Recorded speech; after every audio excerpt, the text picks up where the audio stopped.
à toutes. Merci d'être venus ce soir assister à cette conférence sur les relations France-Afrique et l'émergence des sentiments anti-français. Donc en effet, une partie du continent africain et la France partagent une histoire commune, des accords commerciaux à la coopération militaire. L'étendue des relations qui s'entretiennent est très large, les liens souvent à se restreindre. Donc c'est notamment par la réduction des opérations militaires et la montée en puissance d'autres acteurs comme la Chine et la Russie sur le continent que la question du déclin de l'influence française et la détérioration de leurs relations se pose alors. Ainsi, pour décrypter la complexité de cette relation France-Afrique, Sciences Po Forum a l'honneur d'accueillir M. Pierre Jacquemot, ancien ambassadeur de France au Kenya, Ghana et République démocratique du Congo. Il a également été chef de mission de coopération au Burkina Faso et au Cameroun et connaît donc très bien le sujet. Donc je vous demande d'accueillir le forum ici.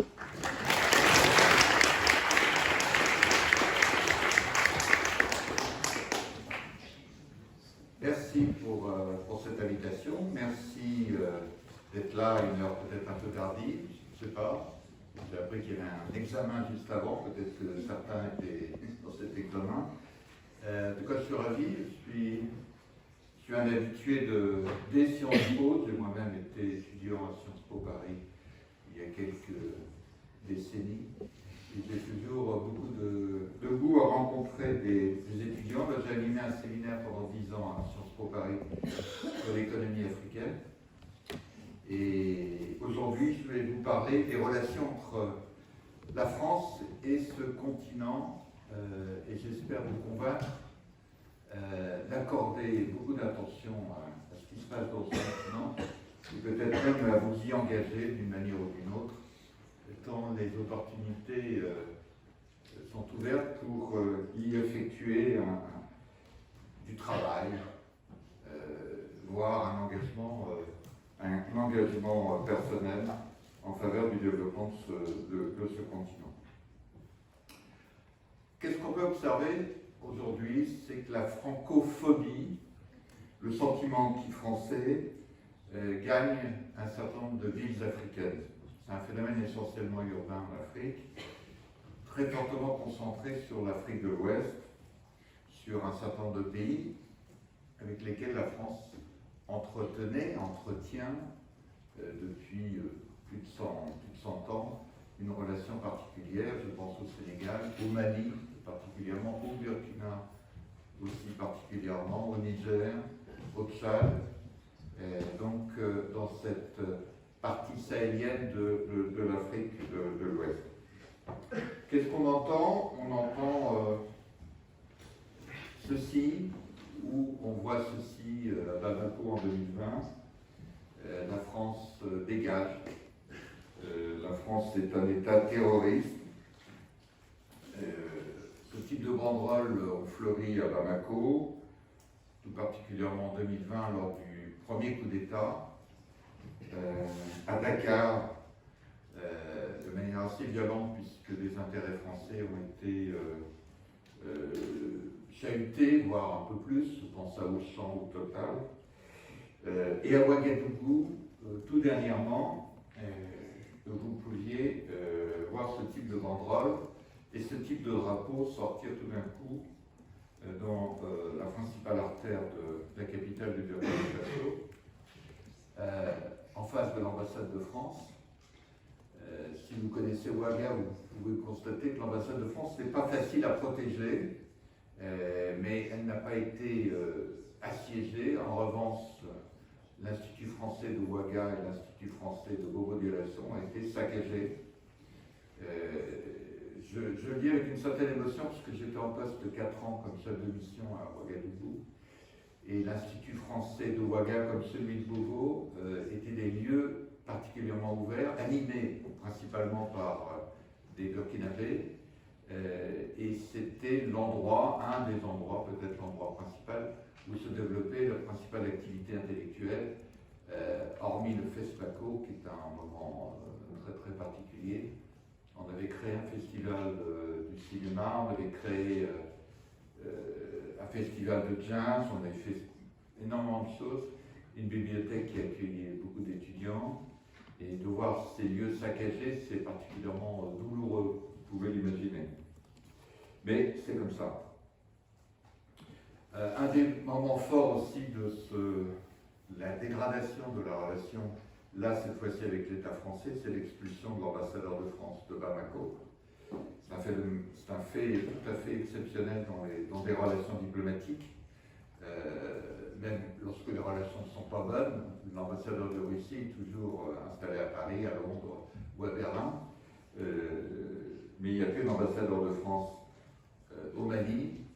La télévision d'origine française ou francophone, France 24, TV5 ont été coupées, et surtout Radio France Internationale, qui est une radio très très écoutée localement et qui diffuse une information en général digne de confiance. Les réponses, on les examinera peut-être tout à l'heure, les réponses du gouvernement français, jusqu'à présent, n'ont pas persuadé les irréductibles de ce sentiment anti-français, lesquels sont convaincus que la France continue d'exercer une forme de tutelle sur ses anciennes colonies.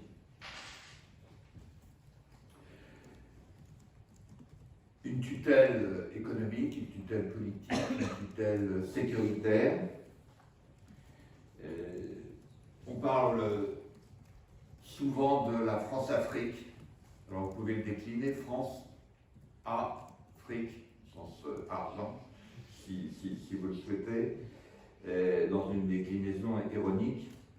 La France-Afrique, cette relation incestueuse des faits d'affaires, de sous-table, de financement d'élections occultes, serait une permanence et serait en quelque sorte l'un des fondements à cette francophobie, à ce sentiment anti-français qui serait en permanence relancé. Alors,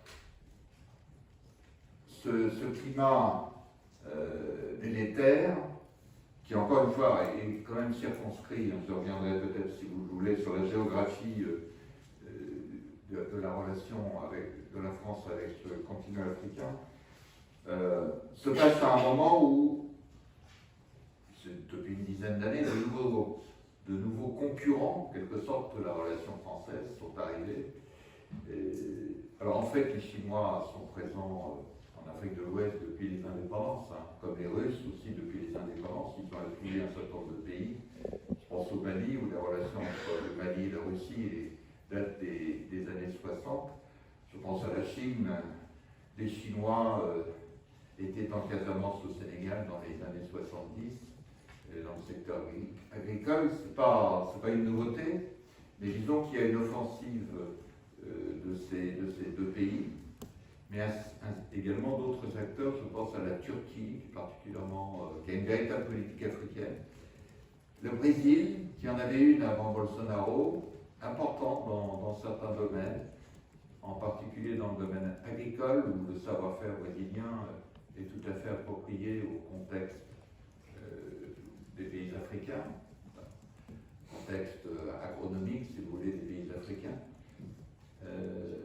Donc il y a un certain nombre d'acteurs qui sont assez contents de voir que la relation avec la France se dégrade. La question se pose de savoir si ces nouveaux acteurs, que l'on peut associer les Américains, qui sont quand même les premiers investisseurs en Afrique, les Français sont les deuxièmes investisseurs en Afrique, en termes de stock de capital, pas les Chinois, il faut le savoir. Sont-ils bienveillants? Sont-ils mieux en mesure de pouvoir appréhender les besoins réels des populations africaines? C'est une question qui reste ouverte. Vous entendez peut-être que dans la façon que je pose cette question, j'apporte une réponse que vous devez deviner, mais sur laquelle on pourrait discuter. Alors, ce sentiment anti-français, il se retrouve également chez les Français, parmi les journalistes, parmi les chercheurs, les pseudo-chercheurs, qui, en quelque sorte, amplifient ce phénomène. Est sorti l'année dernière un livre de plus de 1000 pages, donc un pavé qui s'intitule L'Empire qui ne veut pas mourir, une histoire de la France-Afrique, publié avec comme auteur un certain nombre d'experts proches de l'association Survie. Survie est une association qui depuis 30 ans dénonce la France-Afrique, en particulier son leader qui s'appelait François Verschaff, qui a été le premier à être sur ce terrain et qui est aujourd'hui décédé. Mais vous trouvez dans ce type de littérature des anecdotes, des portraits, des analyses sans contradicteurs pour dénoncer cette relation inégale, incestueuse. Il y a toujours une part un peu d'affectif, malgré tout, même dans cette littérature, une dimension un peu sentimentale dans cette relation. On emploie quelquefois nos amis africains, une formule qu'on trouvait chez beaucoup de chefs d'État autrefois, mais qu'on trouve un peu dans cette littérature,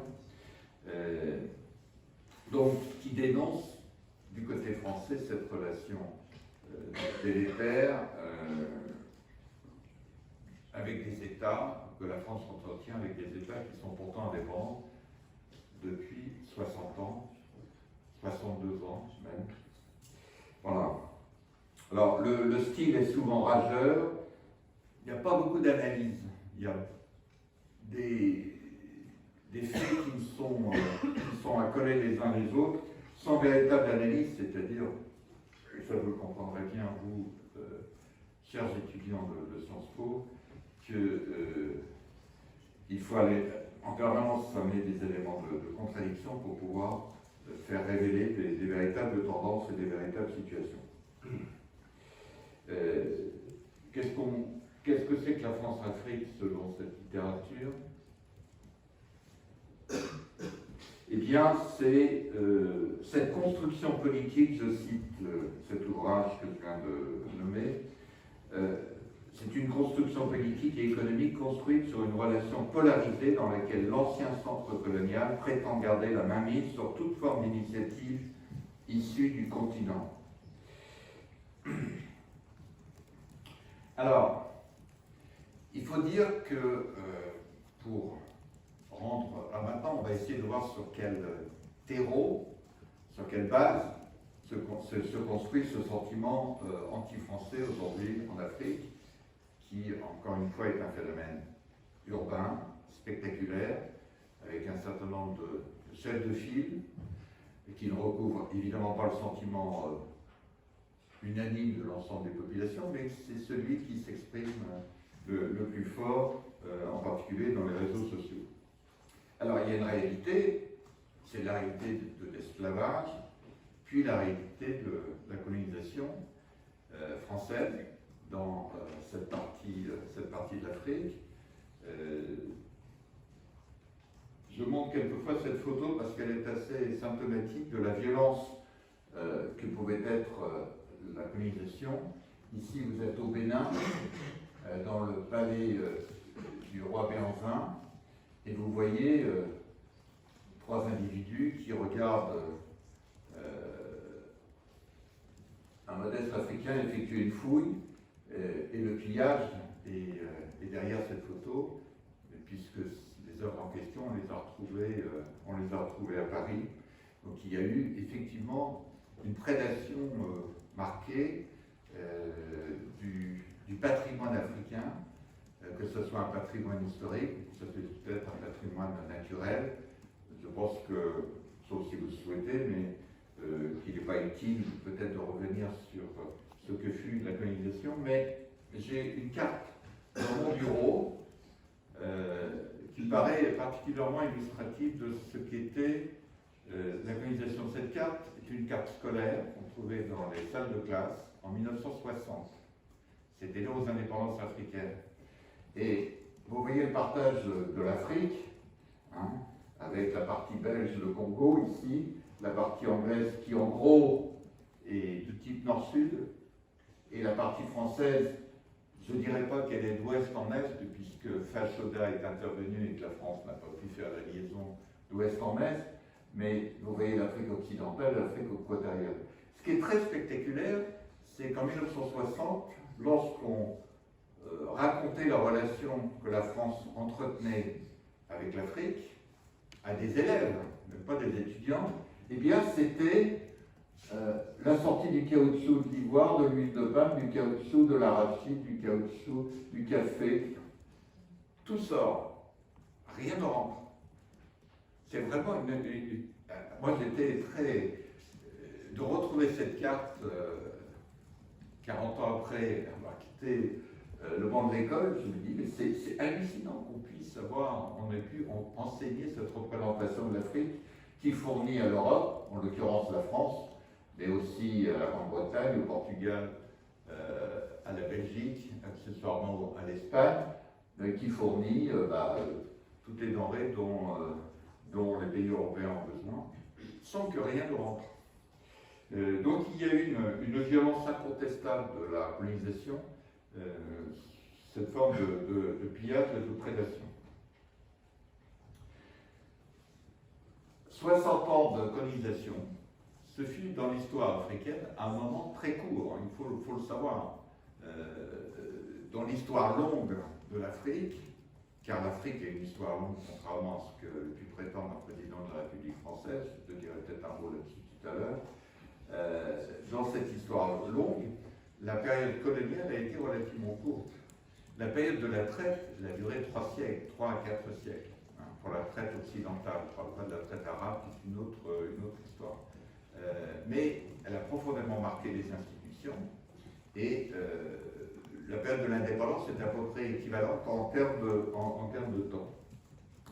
Alors, les premiers temps de ces indépendances africaines, conquises dans les années 60, sans violence, sauf le Cameroun, qui reste une épine dans le pied dans l'histoire récente et dans la relation que la France entretient avec l'Afrique, j'en dirai peut-être un petit mot tout à l'heure.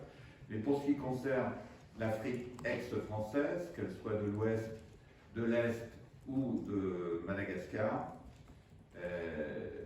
alors je pourrais faire peut-être une petite nuance quand même sur la violence, puisqu'il y a eu une violence en 1947 à Madagascar, à peu près à la même époque où il y a eu ce type de violence en Algérie, assez type. Mais globalement, les choses ne se sont pas trop mal passées. Ce que ne peuvent pas dire les Anglais, le Kenya, l'indépendance s'est faite dans la violence avec la révolte de Mao Mao.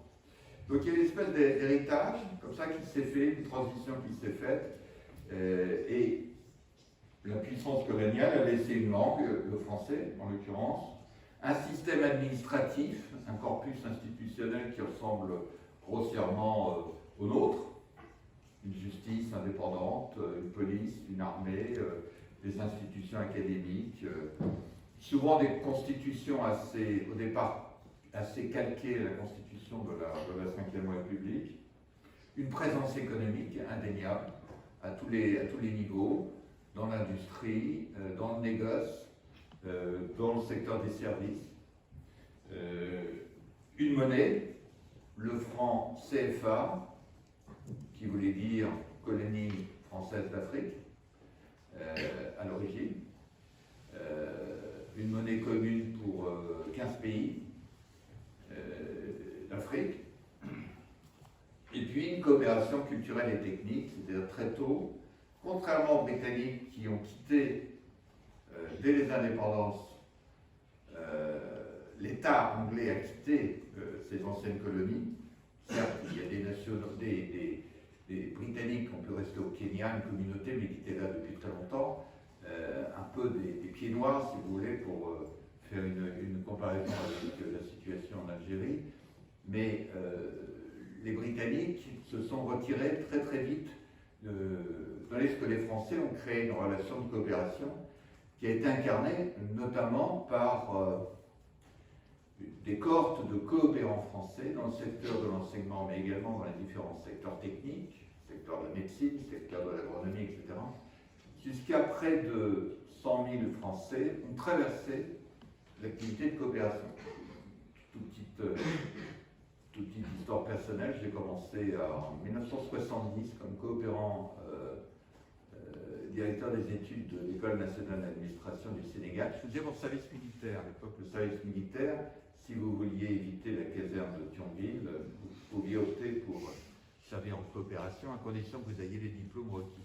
Et moi, j'ai eu la chance d'être nommé à Dakar et de faire ma première thèse d'État à Dakar avec l'université de Bordeaux qui était délocalisée à Dakar et un professeur égyptien très connu à l'époque qui s'appelle Samir Amin, qui était un professeur également agrégé de l'université française. Donc on rentrait en coopération. Et puis quand vous rentriez en coopération, 50 ans après, c'était mon cas, vous y êtes encore. Une espèce de passion comme ça qui naît.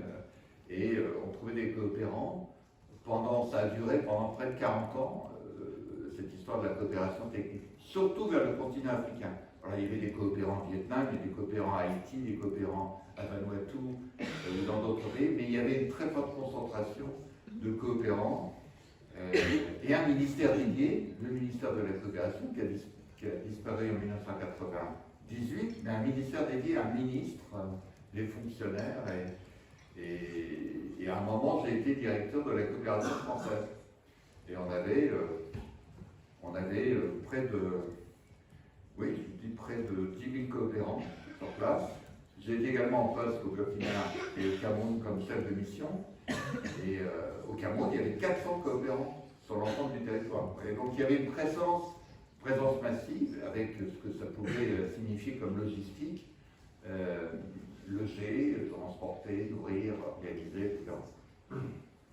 Donc ça c'est l'héritage. Dans tout ceci, après largement disparu. Voilà, donc c'est un peu l'héritage de cette histoire.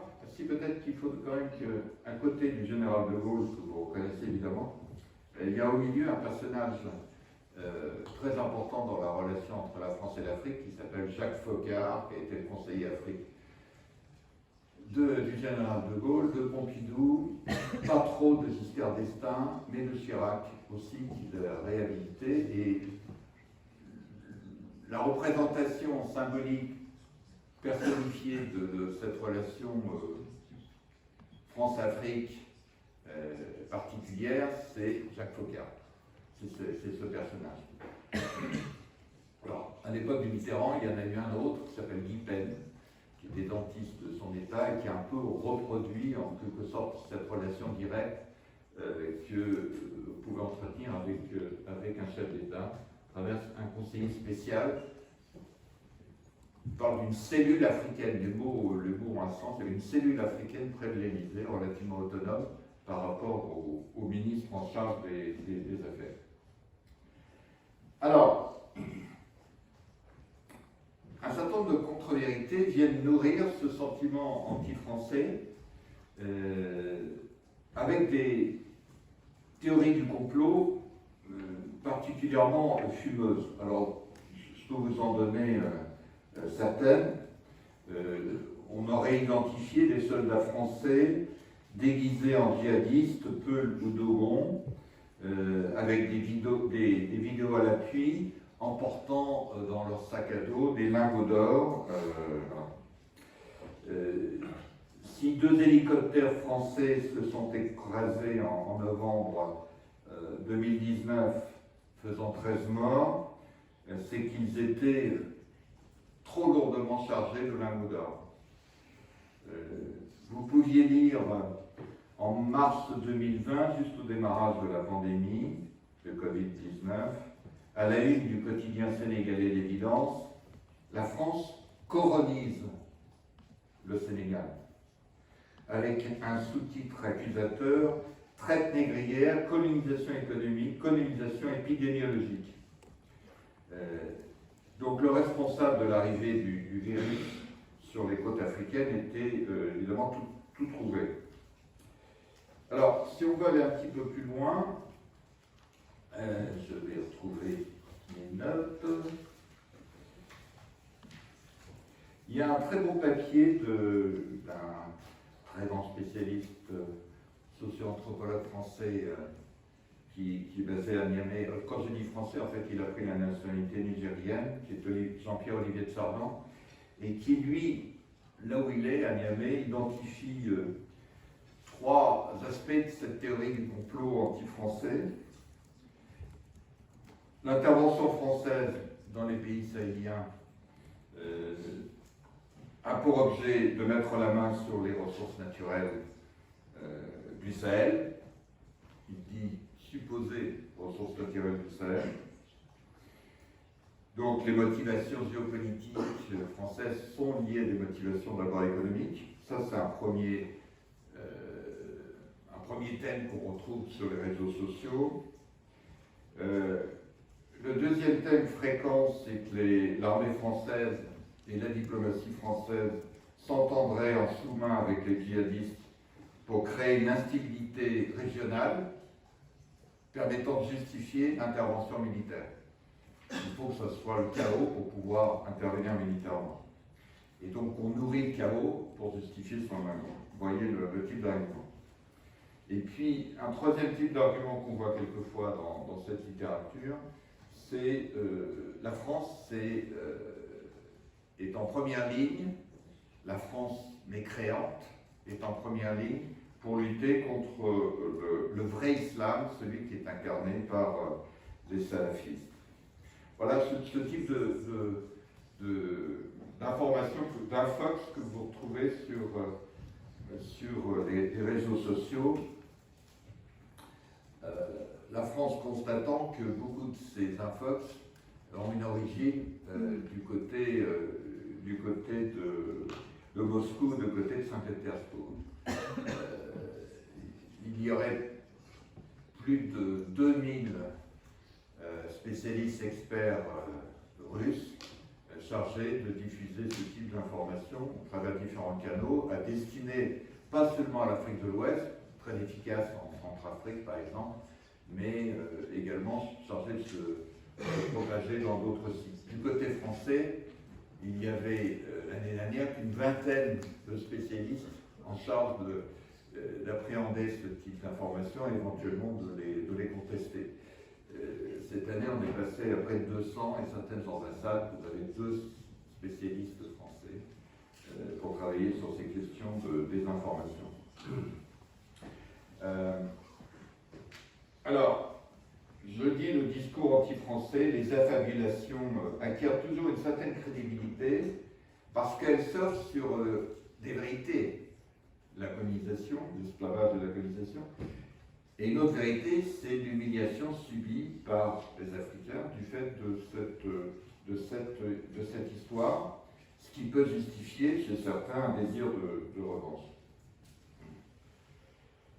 Alors, il faut ajouter que les erreurs du côté français, les erreurs récentes, sont légion.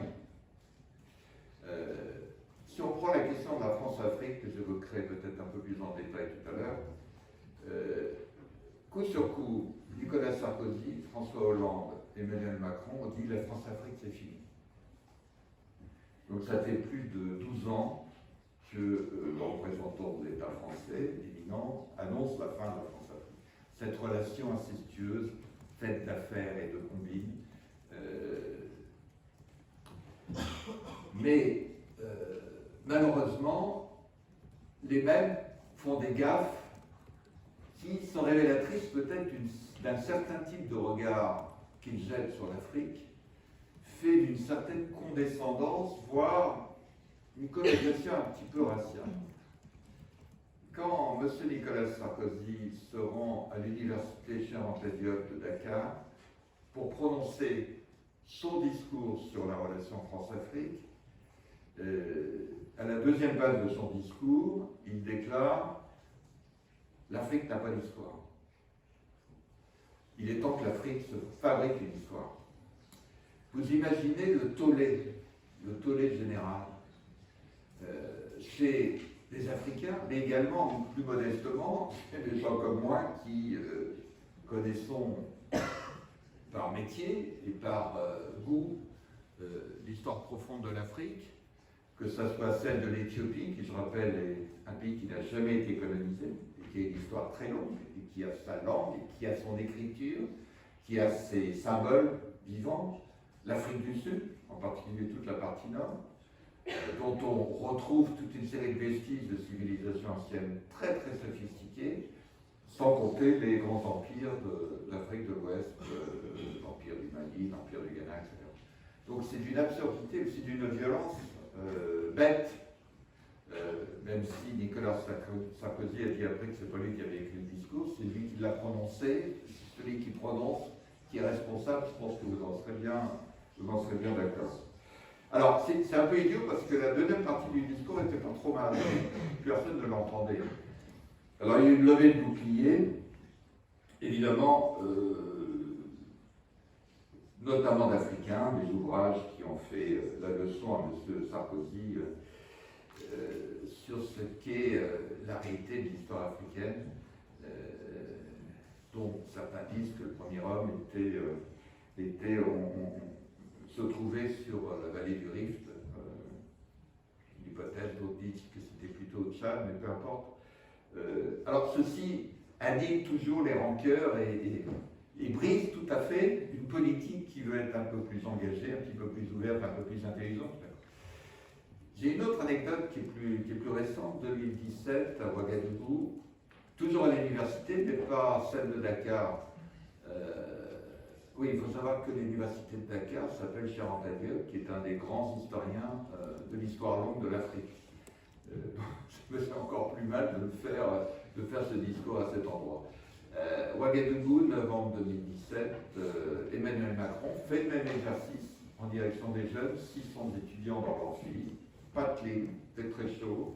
Le président Roch Kaboré est à côté de lui et il fait son discours, il s'adresse directement à la jeunesse, comme il aime le faire. Il y a un moment, Roch Kaboré se lève, sort de la salle et petit ricanement de Emmanuel Macron qui prend à témoin les étudiants en leur disant: vous voyez, il est parti réparer la clim. C'est d'un mauvais goût, mais absolu. Et malheureusement, c'est ça qui reste. Alors que le discours était en soi, lui aussi, n'était pas si mal.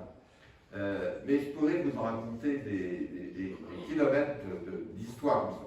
François Hollande était un petit peu plus fin dans cette relation. Peut-être qu'il avait dans son histoire une perception un petit peu différente. Mais tout ceci vous brise complètement tout un travail, et c'est ça qui reste évidemment. Heureusement, le lendemain de ce discours à Ouagadougou, Emmanuel Macron a fait juste une escale à Accra, où il a rencontré Nana Akufo-Addo, le président de la République du Ghana, parfaitement francophone, mais qui a parlé volontairement en anglais à Emmanuel Macron pour lui faire une leçon, là également, sur la manière de s'adresser aux Africains. Et je pense que cette leçon, il a dû l'entendre par la suite. Mais tout ce discours condescendant, un peu méprisant, ignorant les réalités, voulant trouver un mode familier, passant au tutoiement très rapide, la tape dans le dos, c'est des choses qui ne se font pas en fait. On ne tape pas dans le dos d'un ministre, sauf si vous êtes très très intime. Vous ne tutoyez pas un chef d'État, c'est pas possible. Mais ça existe depuis toujours. Imaginez la relation que pouvait entretenir Giscard d'Estaing avec le maréchal Bokassa, l'empereur Bokassa, pardon. C'est hallucinant quand même. Et tout ceci détruit, encore une fois, tout un travail lourd qu'on a pu mener. Maintenant, regardons de plus près des sujets lourds de controverse, au-delà de ce qui relève un peu de l'anecdote. On peut en citer trois. Le Rwanda, génocide 1994,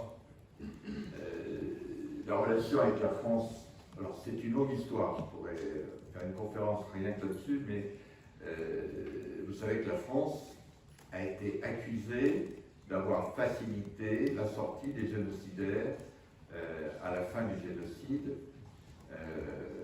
quand pratiquement 1 million de Rwandais ont fui le Rwanda, en passant par la ville de Goma, en République démocratique du Congo. Et voilà. À ce moment-là, il y avait une force française d'intervention au titre des Nations Unies qui s'appelle la force turquoise. Et il est sûr qu'il y a eu quelques bavures, mais il est facile de comprendre que dans un chaos tel que c'était presque inévitable qu'il y ait quelques bavures. Il y a eu une bavure importante.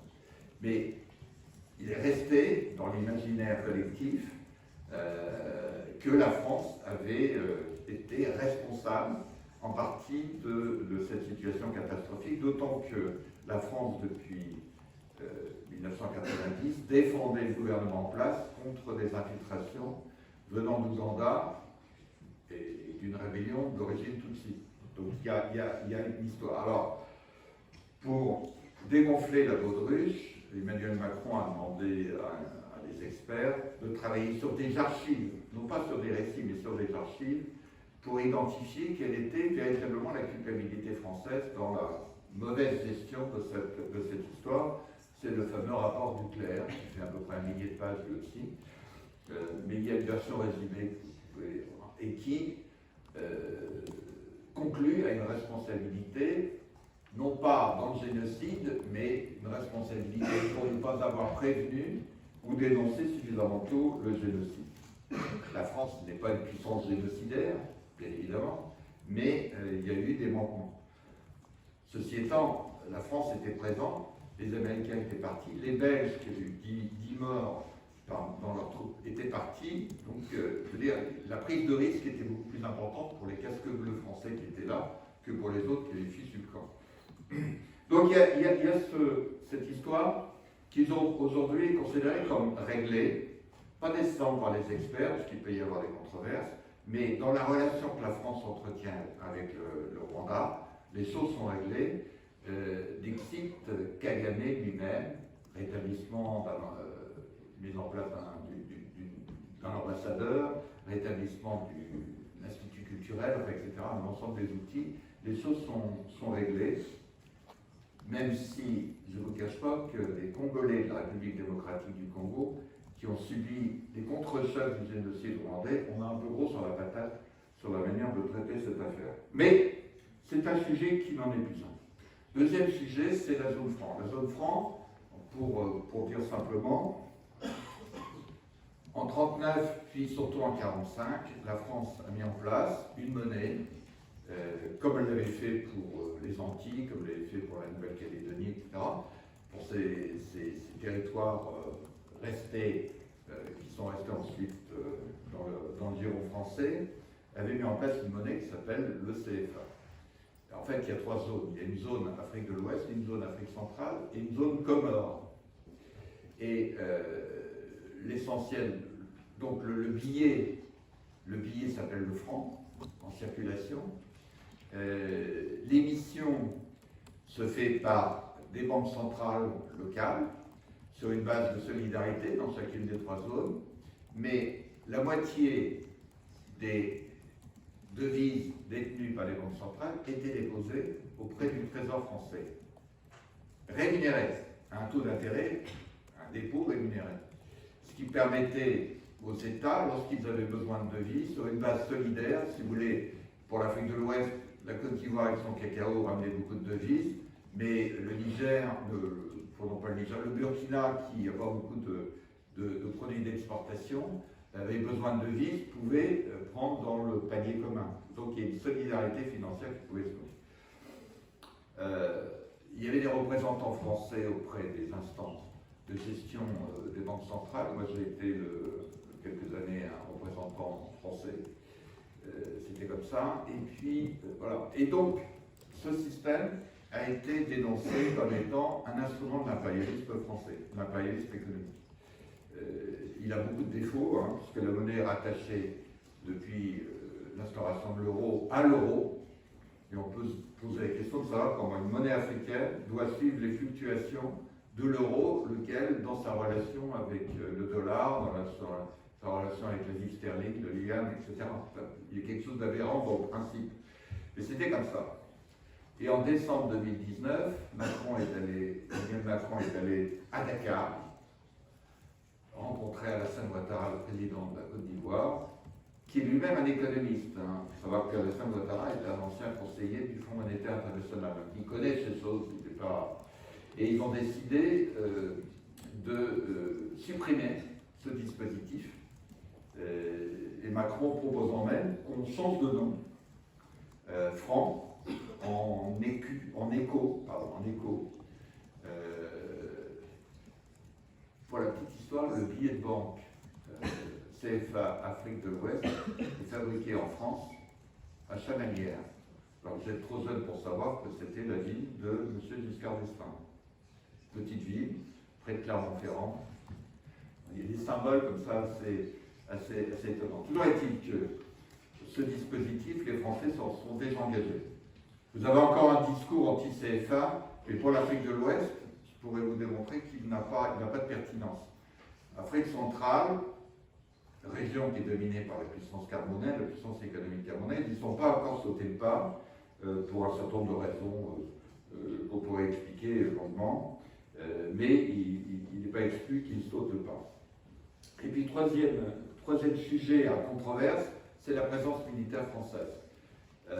Alors, la France est intervenue en Afrique pour des opérations coup de poing depuis les indépendances, confortant le régime d'un tel,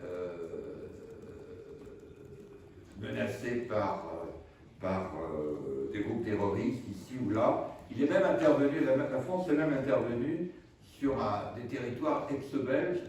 Il y a une intervention très célèbre à Colvézi, des parachutistes français qui ont sauvé une bonne partie de la communauté qui était menacée par des Katangais qui venaient d'Angoula.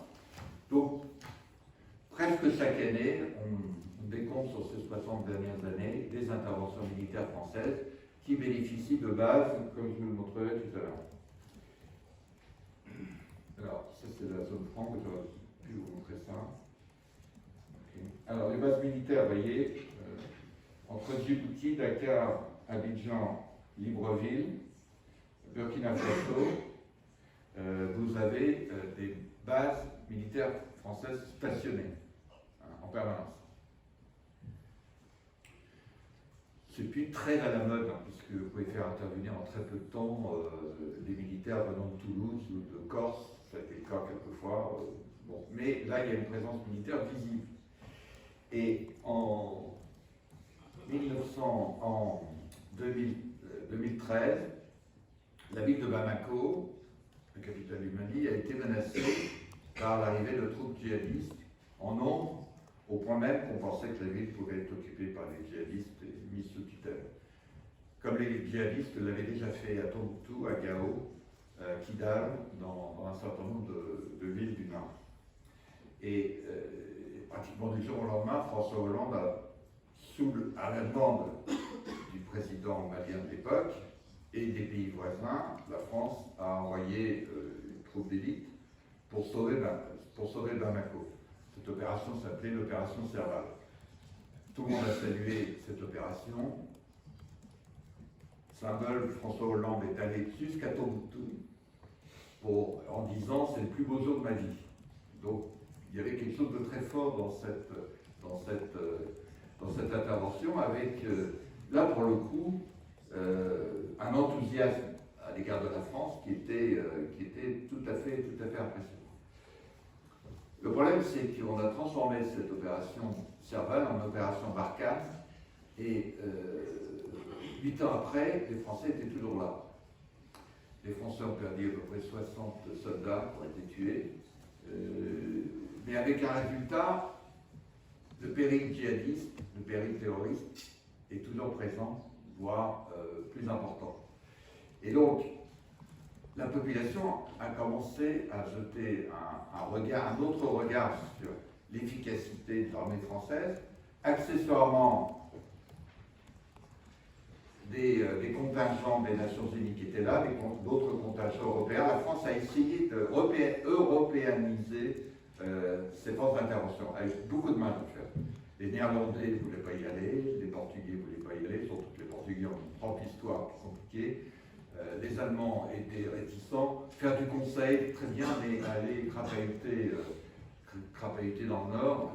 Donc la France s'est retrouvée de nouveau en première ligne, n'est pas parvenue à étendre l'implication des autres parties prenantes.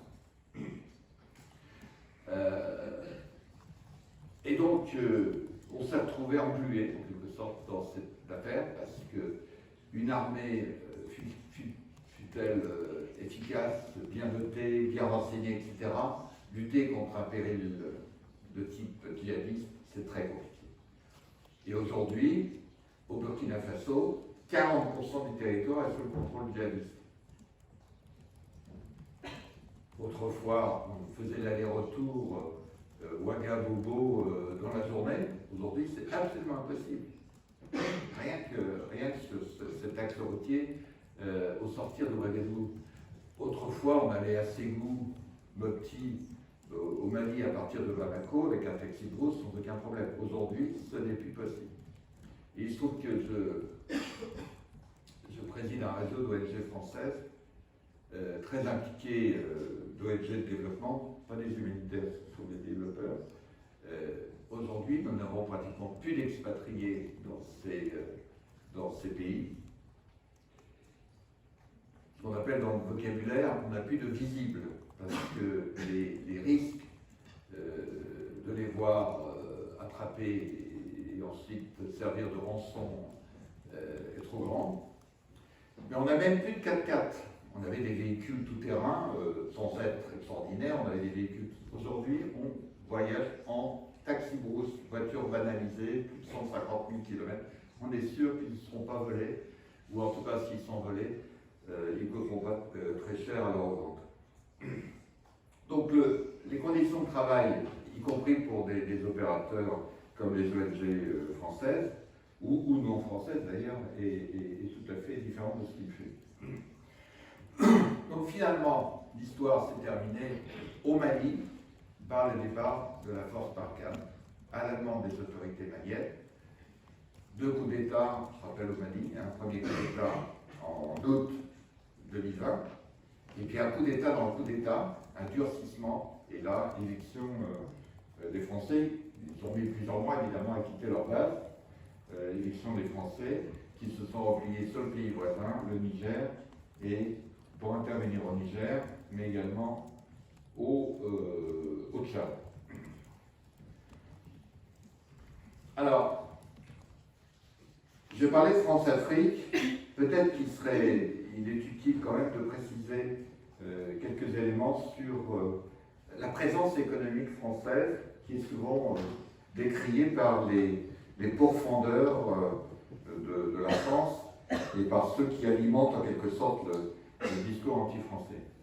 Alors, les grandes entreprises françaises sont en Afrique, Air France, Bouygues, Castel, Orange, Total, Bolloré s'en va. Bolloré était un très gros investisseur en Afrique, notamment dans le secteur des terminaux portuaires, mais également dans le domaine du chemin de fer. Et Bolloré a décidé de partir. Il y avait une très forte présence française dans le secteur bancaire, BNP et la Générale. La BNP vend ses succursales en Afrique, quitte l'Afrique. La Générale se tape, mais ce n'est pas exclu. Donc il y a des mouvements de retrait, en quelque sorte, même si certaines entreprises sont très importantes. Je pense à Orange, dans le secteur des télécoms. Orange a des parts de marché très importantes. Total aussi, qui est souvent l'objet d'attaques ciblées de la part de ces groupes anti-français.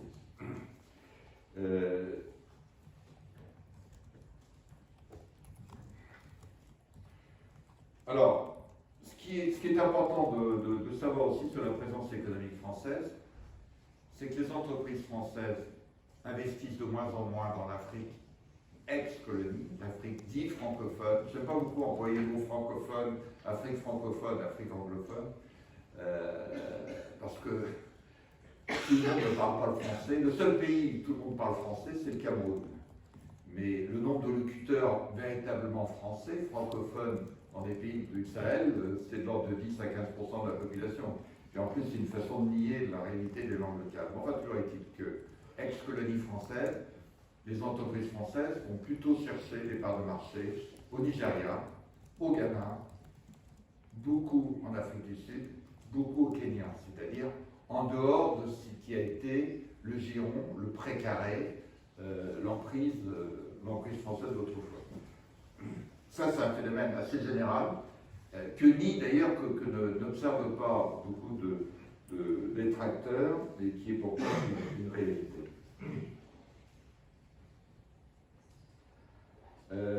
Bon, là je donne des détails sur cette relation, mais je fais attention, on a démarré un peu tard, je voudrais quand même accorder du temps pour la discussion. Voilà, donc c'est en gros ce que je viens de vous dire. Il y a une présence française,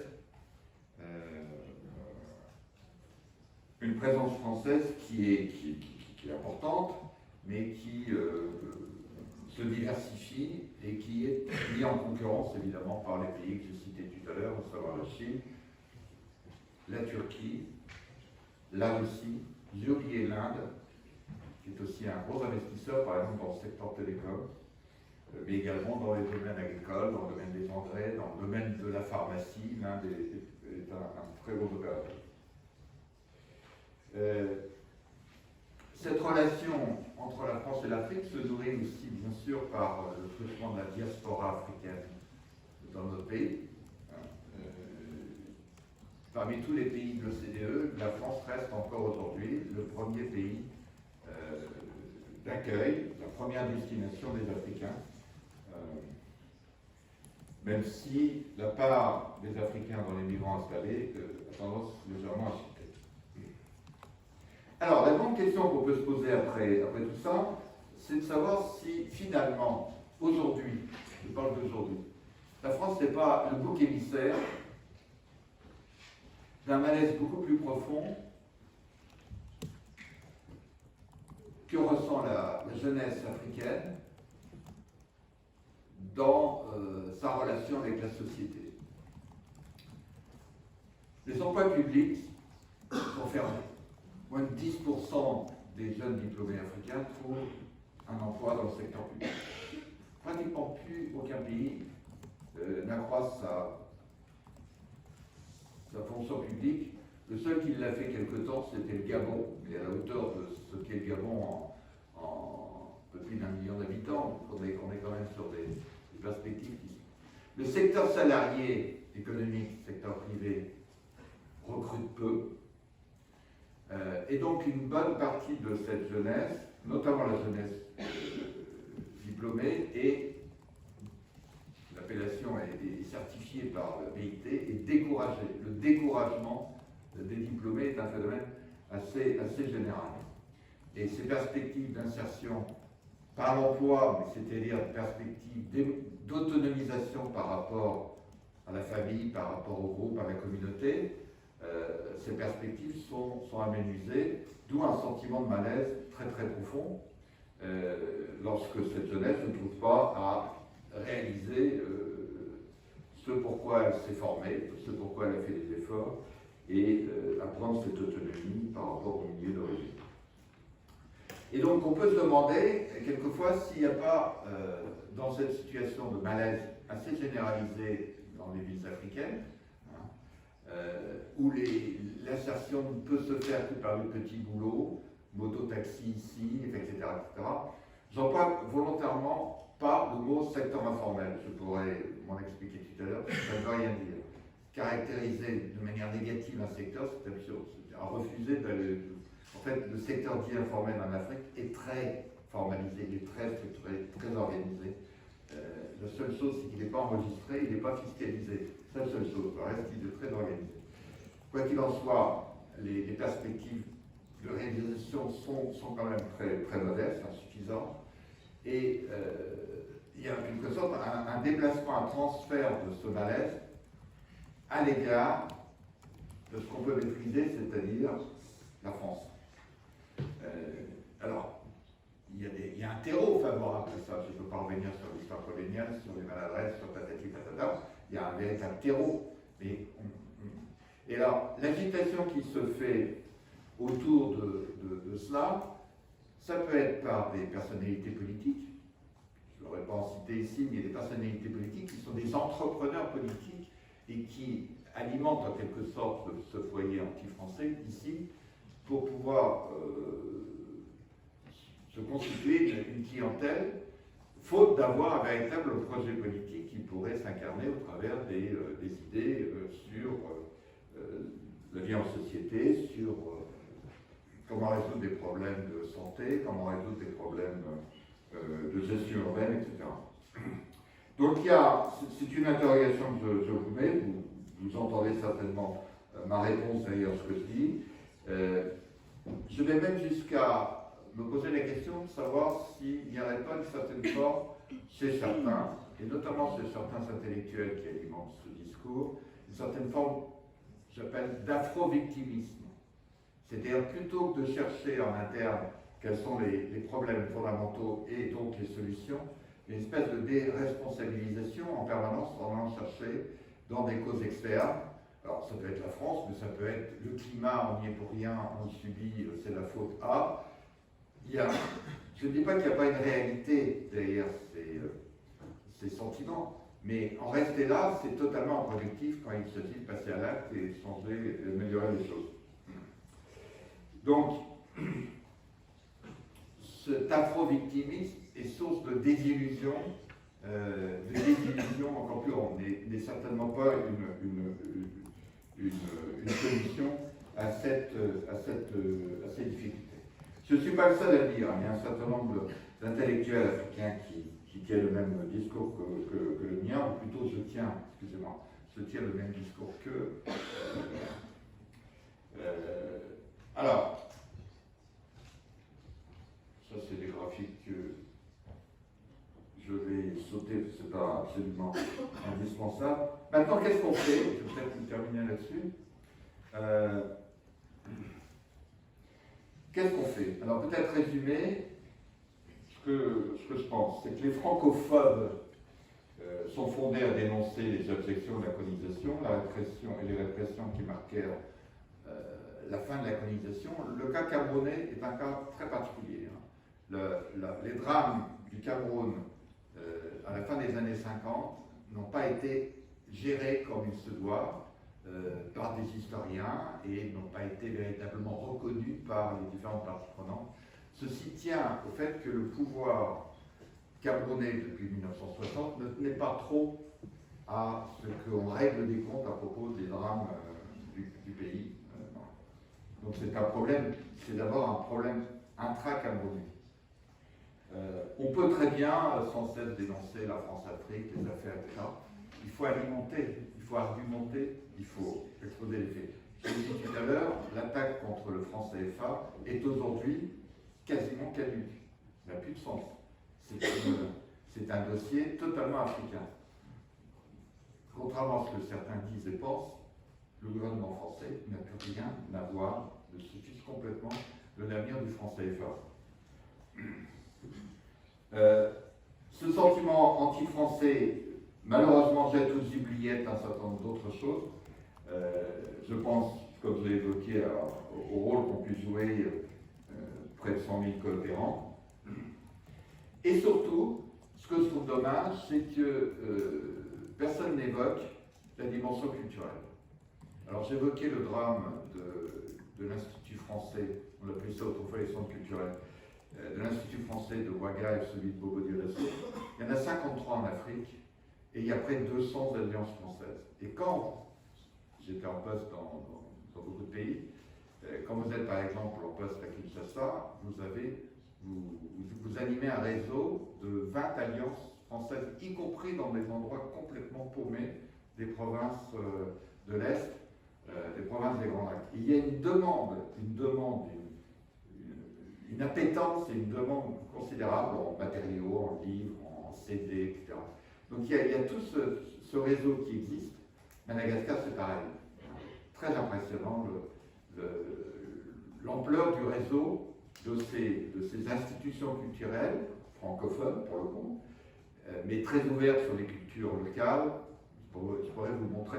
Regardez un jour, si vous avez un peu de curiosité, simplement le programme du centre culturel de Saint-Louis du Sénégal. Petit Dakar, Saint-Louis du Sénégal, petit centre culturel. Vous verrez, c'est absolument hallucinant ce qui est fait en direction des auteurs, des narrateurs, des chanteurs, des chanteuses africains. C'est absolument incroyable. Donc, il y a tout ce réseau qui est méconnu en France. Quand les parlementaires votent le budget des affaires étrangères, ils disent mais pourquoi on ne ferme pas Zinder, Bobo Dioulasso, Saint-Louis? C'est une absurdité. Dire à la limite, il faudrait mieux fermer Dakar que Saint-Louis, puisqu'à Dakar, il y a d'autres foyers d'expression culturelle, alors que dans des villes secondaires, il n'y en a pas de tout. Donc, à mon avis, s'il faut construire quelque chose, c'est beaucoup sur sur ce dispositif culturel. Alors, je vais terminer en vous disant ce que moi je pense qu'il serait utile et peut-être pertinent de faire pour reconstruire construire une nouvelle relation, un nouveau partenariat. D'abord, il faudrait davantage jouer la carte européenne. Non pas qu'il s'agisse de neutraliser cette relation en mettant avec nous des Allemands, des Néerlandais ou des Portugais, mais je crois qu'on a tout à gagner, nous Français, à mettre en avant l'expérience européenne, notamment en matière d'intégration et de coopération communautaire, fondée sur notamment le principe de solidarité, qui est un principe fondamental de l'Union européenne, dans notre relation, et de dire, ben voilà, nous Européens, on a une expérience qu'on souhaite partager avec vous, et pas s'afficher comme étant français pur jus. Donc il y a certainement quelque chose à construire autour d'un concept qui pourrait s'appeler l'Euro-Afrique, l'Euro-Afrique, l'Euro-Afrique. On a également, dans certains cas, intérêt à ne pas être en première ligne, comme on a pu le faire avec l'opération Barkhane, et à se mettre, à opter pour la stratégie du leading from behind. On aurait certainement gagné beaucoup plus. On n'a pas eu beaucoup de répondants au début, mais au Mali, à être un acteur parmi beaucoup d'autres, et en particulier à être un acteur derrière les Nations Unies, et faire essentiellement ce qu'on sait faire, notamment le renseignement, plutôt que d'être en première ligne sur le terrain.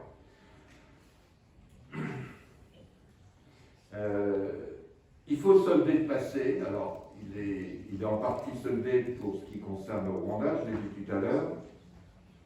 On renoue avec le Rwanda. Il y a encore, comme vous le savez aussi, il y a un rapport du même type sur notre relation avec l'Algérie, de Benjamin Stora, qui est un rapport formidable, mais qui n'a pas eu le même impact, mais qui est un rapport tout à fait exceptionnel. Mais il existe encore des sujets qui sont encore des sujets à problème. J'ai parlé du Cameroun, le camp Tiaroy avec le Sénégal, les massacres de 1947 à Madagascar. Il y a encore des histoires, à revisiter, de façon à ce qu'on puisse enseigner, je dirais, la même histoire, qu'on soit à Tananarive ou à Strasbourg. Il faut avoir une attitude plus respectueuse, mais aussi un peu décomplexée, jouer davantage sur les diasporas, une intermédiation dans la relation France-Afrique, c'est évidemment les diasporas africaines en France, qui aspirent bien évidemment à rentrer au pays pour une partie d'entre elles, et qui donc s'inquiètent de savoir ce qu'elle va pouvoir apporter comme savoir-faire acquis en France, ou ce qu'elle a pu comprendre du fonctionnement des institutions démocratiques qui pourraient être utiles dans leur pays. Alors, il faut aussi jouer les jeunes, mais jusqu'où? La question s'est posée également pour Emmanuel Macron, qui a innové là aussi. Alors, c'était pas 2017, c'est 2021, à Montpellier. Alors, tous les 2 ans, il y a un sommet France-Afrique, une tradition giscardienne. Et on a inversé les termes, on parle de sommet Afrique-France. On estime qu'un pays, à côté d'un continent, le continent passe devant le pays. Donc Afrique-France, plutôt France-Afrique, c'est un révélateur d'une volonté de changer un peu la donne. Et donc c'est en général une réunion de chefs d'État, soit sur le continent, soit en France. Et à Montpellier, Macron a invité 12 jeunes et pas un seul chef d'État pour établir un dialogue direct comme il aime le faire. Et c'était en soi pas idiot, ça permettait d'entendre un certain nombre de choses, sauf que ça a été très mal vu par les chefs d'État. Pourquoi ils ont invité un tel qui est dans l'opposition au Cameroun ou qui est dans l'opposition au Sénégal, ils discutent avec lui comme ça, devant tout le monde. Et nous, on peut pas. Donc il faut faire très attention de jouer là-dessus parce que ça peut conduire à certaines maladresses. Et puis enfin, pour moi, cette histoire décolonisée, décomplexée, qui doit se faire autour de bonnes histoires à se raconter, de réussite entre des partenaires. Il faut impliquer l'ensemble des acteurs, pas seulement les États, mais les mouvements citoyens, les collectivités locales, les groupements de jeunes, les ONG, les entreprises de toute taille. Éviter de donner des leçons, mais c'est un travers d'une génération qui n'est pas la vôtre. Hein. Les visas. Et les bourses. Alors ça, c'est un truc, une absurdité. J'étais, comme on l'a dit tout à l'heure, ambassadeur, donc j'ai eu à gérer pendant plus de 10 ans dans ma vie le service des bourses. Quand j'étais ambassadeur, le service des bourses, c'était bienvenue en France. C'était comme ça que je prenais les choses. Sauf si on découvre que dans la demande, les choses qui ne sont pas... Mais aujourd'hui, c'est l'inverse. Péril migratoire, risque migratoire, accessoirement l'accord de visa. C'est une véritable catastrophe. La politique française des visas est une connerie, excusez-moi, mais je l'ai dit avec beaucoup d'émotion parce que ça conduit à des absurdités. Je pourrais vous donner un tout petit exemple. Une des équipes avec qui je travaille, en Centrafrique, qui s'appelle l'IRAM, organisé à Paris un séminaire sur la Centrafrique. Invité 7 universitaires et personnalités du monde politique centrafricain pour participer à ce séminaire. Aucun n'a eu de visa. Aucun n'a eu de visa. Ces personnalités centrafricaines étaient très ouvertes sur la France. Je peux vous dire que le refus de visa tel qu'il a été signifié fait qu'on a 7 personnes qui haïssent la France. Je pourrais vous raconter plein d'histoires qui sont passées cet été. C'est une véritable catastrophe. C'est une connerie. Ce qu'on répond et ce qu'on m'a dit, alors autrefois, quand vous étiez ambassadeur, vous étiez dans des pays de taille moyenne, comme ceux que je vous ai servi. Le consul, c'est vous. Vous êtes ambassadeur et consul. Vous avez un vice-consul, qui est un agent de catégorie B, à qui vous confiez le soin de gérer les affaires, mais dès qu'il y a des dossiers compliqués, c'est vous qui les portez. Okay. On me dit aujourd'hui, un consul, affaires étrangères, un ambassadeur représente l'ensemble des services de l'État. L'équivalent d'un préfet. Eh bien, on me dit maintenant que les consulats, le vice-consul, est sous la tutelle exclusive du ministère de l'Intérieur français. C'est une aberration. Et évidemment, donc, il y a cette politique drastique, fermée, peu à l'écoute. On arrive à des situations des étudiants africains qui sont boursiers, qui sont inscrits à Sciences Po, Strasbourg, Reims ou Lille, ne peuvent pas rejoindre parce que leur dossier, ils présentent un risque migratoire. Vous savez que Rudolf Nureyev n'aurait jamais été directeur de l'Opéra de Paris, directeur du ballet de l'Opéra de Paris, si on avait appliqué le risque migratoire. Vous savez qu'il a fui l'URSS. Le nombre de cas comme ça où de personnalités ne sont pas rentrées dans les règles, c'est tout bonus pour nous. Alors évidemment, il faut avoir un minimum de vigilance pour éviter d'alimenter un discours d'extrême droite sur le risque migratoire, mais on doit avoir une attitude totalement ouverte. Or, la politique des visas telle qu'elle est appliquée aujourd'hui est une véritable catastrophe. Puis enfin, pour terminer cet exposé, je dirais qu'il faut jouer la carte culturelle, mais à fond.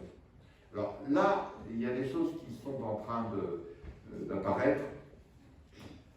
Au plan artistique, Paris devient peut-être la principale ville du monde pour l'art africain. Quand vous voyez la programmation du nombre d'expositions de peinture, quelquefois elles se chevauchent, c'était le cas au mois d'octobre, il y a eu plusieurs expositions mettant en évidence des artistes plasticiens africains. plusieurs expositions en même temps. Paris redevient un lieu culturel important pour l'expression africaine. Il est évident qu'il faut que l'on continue, de manière intelligente, d'appuyer sur place, dans les lieux où il manque une salle de théâtre, une salle d'exposition, une bibliothèque. Il faut qu'on continue d'alimenter ces lieux parce que plus on facilitera l'expression artistique, culturelle, intellectuelle, notamment de la jeunesse africaine, mieux notre relation avec ce continent sera établie sur un terreau cette fois-ci qui ne sera pas fait de ressentiment, de mauvaises histoires, mais sur un terreau solide. Voilà ce que je voulais vous dire, n'ayant pas totalement respecté. Alors, oui, j'aurais pu vous parler de la restitution, parce que j'avais commencé à envoyer le palais Béhanzin pillé. Vous savez peut-être qu'il y a une restitution de 24 pièces du palais Béhanzin à Cotonou. Ça, c'est une bonne chose.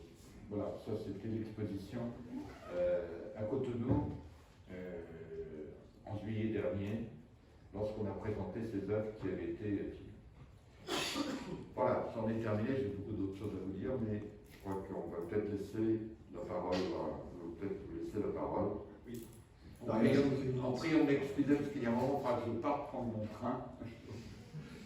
Donc je crois qu'autour de... On a une vingtaine de minutes pour échanger, si vous voulez bien. C'est ça. Il y a quelques minutes pour les questions. Si vous avez à poser à M. Jacquemot, c'est un peu de tour. Alors, question ou objection, si c'est possible. C'est une question. Vous avez parlé des différentes causes que vous êtes rencontrées à la moitié de la francophonie. Et donc, parmi ces causes, vous avez parlé des manquements français et des influences étrangères, parfois comme russes. Si vous devriez pondérer un peu l'importance de chacune de ces causes, qu'est-ce que vous avez? Quelle est la part de responsabilité française? Quelle est la part peut-être d'autres acteurs? Je pense qu'aujourd'hui, il y a un enchevêtrement de causes, si vous voulez. Il y a un ressentiment anti-français fondé sur l'humiliation coloniale, pour faire simple. Donc il y a un récit, de cette relation à la France pendant la période coloniale qui est totalement négatif. Vous savez qu'il y a eu un débat à une époque, c'était d'ailleurs du temps de Sarkozy, sur les bénéfices de la colonisation.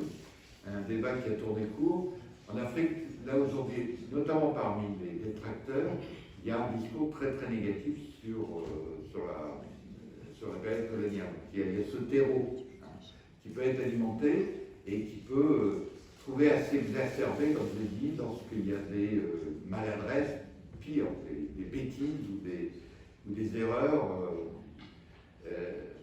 Dans le même temps, au même moment, vous avez l'intrusion, tout particulièrement russe. C'est très impressionnant dans certains pays. La Centrafrique a été... c'est très impressionnant parce que les Russes entrent par le truchement militaire, le conseil militaire, mais en fait on sait très bien que c'est le groupe Wagner qui intervient. Et il est présent au Soudan, il est présent en Centrafrique, il est présent au Mali, avec une violence rare et à l'origine d'un certain nombre d'exactions. Et il gage ses interventions sur les intérêts miniers, il faut bien payer les interventions militaires étrangères. Et donc c'est principalement sur les intérêts miniers l'or et la source de financement de ces groupes. Donc vous avez une conjonction fluide, et puis le troisième élément, c'est le malaise de la jeunesse aujourd'hui qui ne trouve pas à satisfaire ses aspirations dans le jeu politique local, le jeu économique local. Donc c'est une conjonction de ces trois éléments, mais il est très difficile de pondérer ce qui donnait un pourcentage, c'est cette... voilà. L'amplification se fait par le truchement des réseaux sociaux, qui est un phénomène nouveau. C'est-à-dire, il y a 10 ans, les infox n'avaient pas trouvé l'audience qu'elles trouvent aujourd'hui. Il y a une alimentation continue de fausses informations. qui peut se faire au détriment d'ailleurs d'hommes politiques locaux. Il n'y a pas que la France qui est désignée. Hein. Il y a une espèce de jeu comme ça, diabolique, et une telle capacité à pouvoir nuancer, apporter des contradictions, parce que la presse comment dirais-je, est muselée. Voilà. Donc, je ne peux pas répondre à votre question, je veux dire, c'est vraiment une conjonction. Alors, ça peut être un peu variable selon les endroits. Il y a une exacerbation de cette violence, de cette conjonction qui débouche sur une forme de violence dans la relation avec la France. Pas de tout le monde, hein. Vous trouverez toujours évidemment dans ces pays assortis de pro-français qui ne s'expriment pas parce que les gens ne veulent pas prendre de risques, mais une exacerbation, Centrafrique, Mali, maintenant le Burkina. Merci pour ces éclaircissements. Qui d'autre souhaite questionner ou objecter quelques éléments de l'exposé?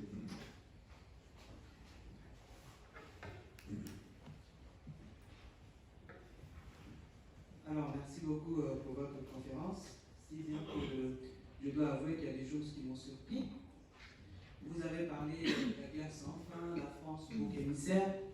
Et moi, je pense qu'en toute honnêteté, la France a causé beaucoup de mal à l'Afrique. Et je le dis avec beaucoup plus d'honnêteté et de fermeté.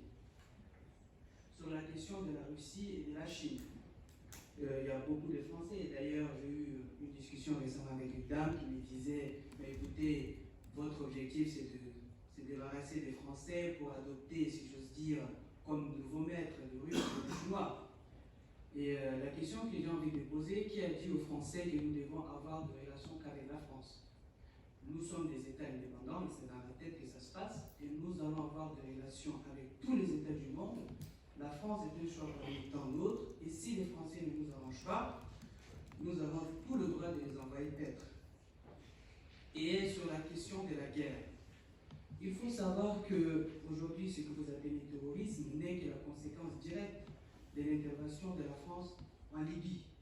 Et je me rappelle très bien du président, le nouveau président du Niger, Bazoum, qui disait à l'époque, les Africains s'étaient empressés à Paris pour supplier Nicolas Sarkozy de ne pas intervenir en Libye parce que ça engendrait des conséquences sur la sous-région.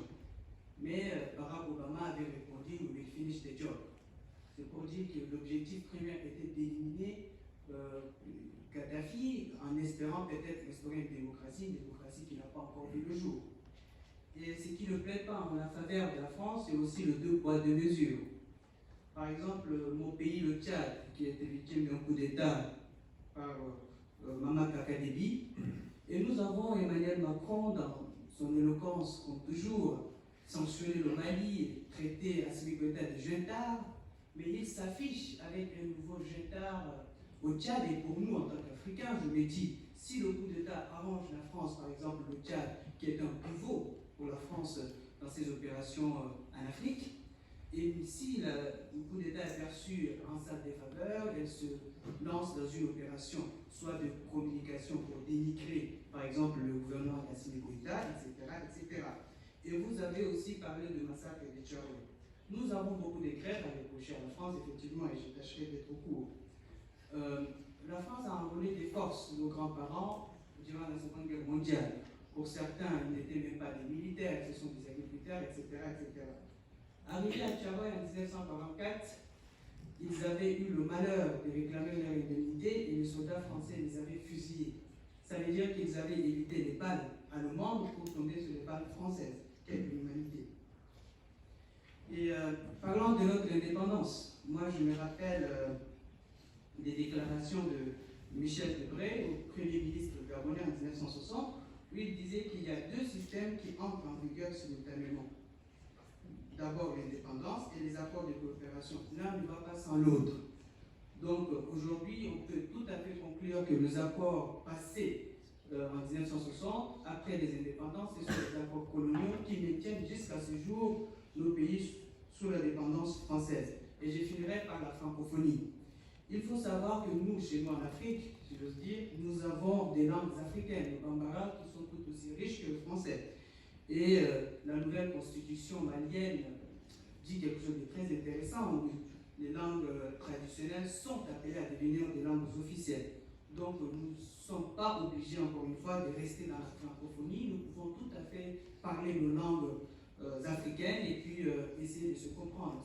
Aujourd'hui, les Français n'ont pas du mal à se comprendre avec les Américains, si bien que certains ne parlent pas anglais. Et donc il est tout à fait possible pour nous, les Africains, de parler nos langues d'origine et puis avoir des échanges tout à fait courtois et utiles avec la France. Merci. Merci pour cette question un peu développée. Je laisse la parole à M. Lacmo. Oui, bah, écoutez, il n'y a pas de question dans votre intervention. Vous exprimez votre point de vue.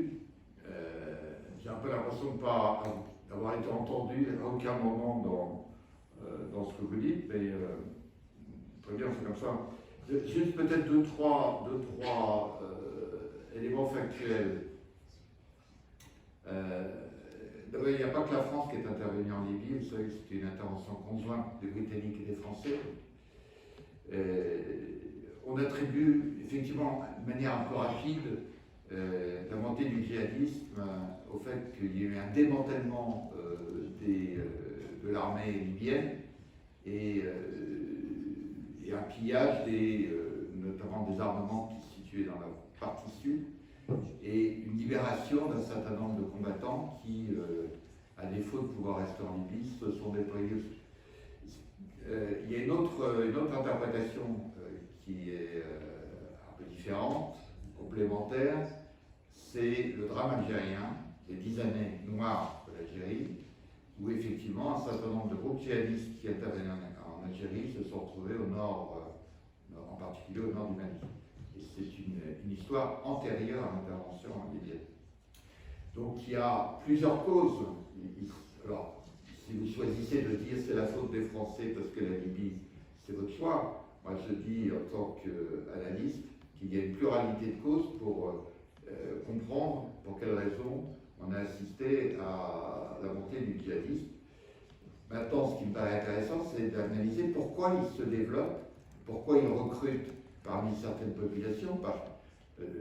Juste une petite précision, on vient de relancer une revue qui s'appelle Afrique contemporaine avec principalement des Africains et on publie là un numéro spécial sur les conflits pasteurs-éleveurs, pasteurs-agriculteurs sur l'ensemble de l'Afrique et notamment on analyse comment les groupes djihadistes recrutent parmi les jeunes pasteurs et pour quelles raisons ils le font. Ça n'a rien à voir avec la relation avec la France, ça renvoie beaucoup à des raisons qui sont à la fois climatiques, des conflits avec les agriculteurs sur le foncier, enfin toute une série de raisons.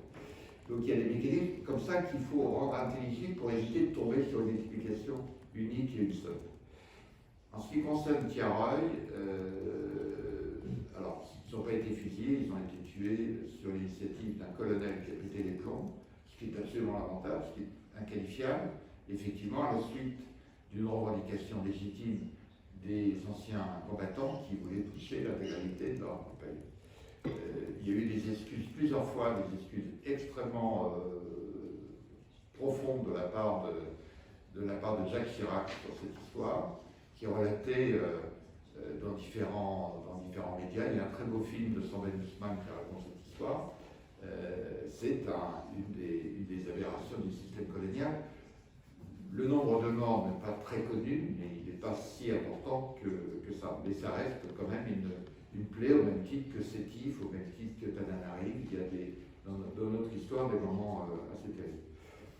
Évoquer Debré 1960, franchement, c'est pas, moi ça ne m'intéresse pas. Dans cet exposé, où je m'intéresse à la relation aujourd'hui, et non pas à la relation d'il y a 60 ans. Enfin, il ne faudrait pas faire une erreur en ce qui concerne l'usage du français. La francophonie dit très clairement que la priorité doit être accordée aux langues nationales.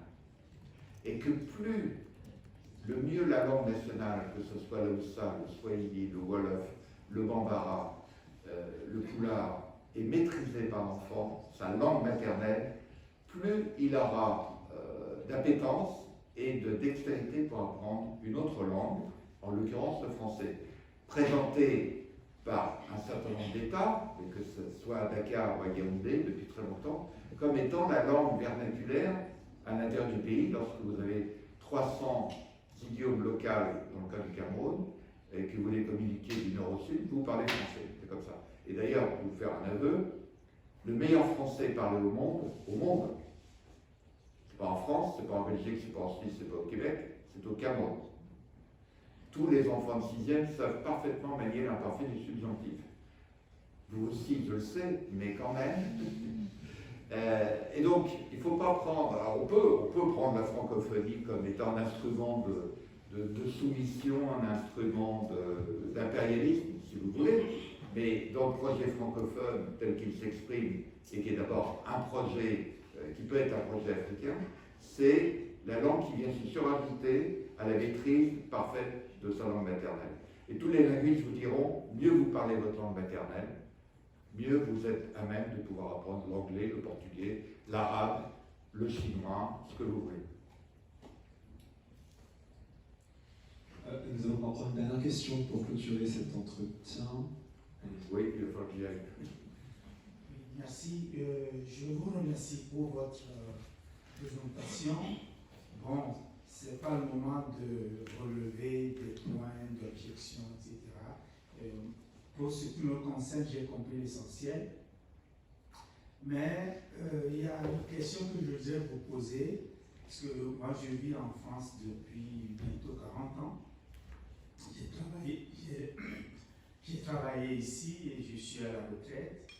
Et ce que j'ai retenu de ma présence en France, si vous permettez, c'est l'ignorance que la plupart des Français ont de l'Afrique et surtout des relations historiques avec ses côtés positifs, ses côtés négatifs, relations historiques de la France avec l'Afrique. Alors ma question c'est de savoir, est-ce que y a-t-il une politique en France qui permet aux citoyens français de mieux connaître l'Afrique et les relations franco-africaines? Merci. Bon, en fait, ce que vous dénoncez, c'est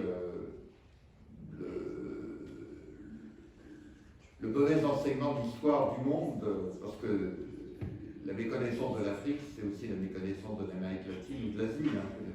Donc il y a probablement un déficit assez général.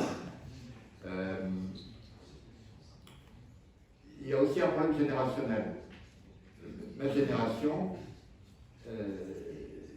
qui était au lycée autour des années 60, un peu avant, un peu après, a appris à connaître l'Afrique. Parce qu'il se passait beaucoup de choses en relation et dans la relation avec la France qui était l'émancipation même. Et très vite, on a été, ma génération, des militants, en particulier sur la cause de l'apartheid. On a tous été des militants anti-impérialistes, parce que c'était un peu avant 68, un peu après 68.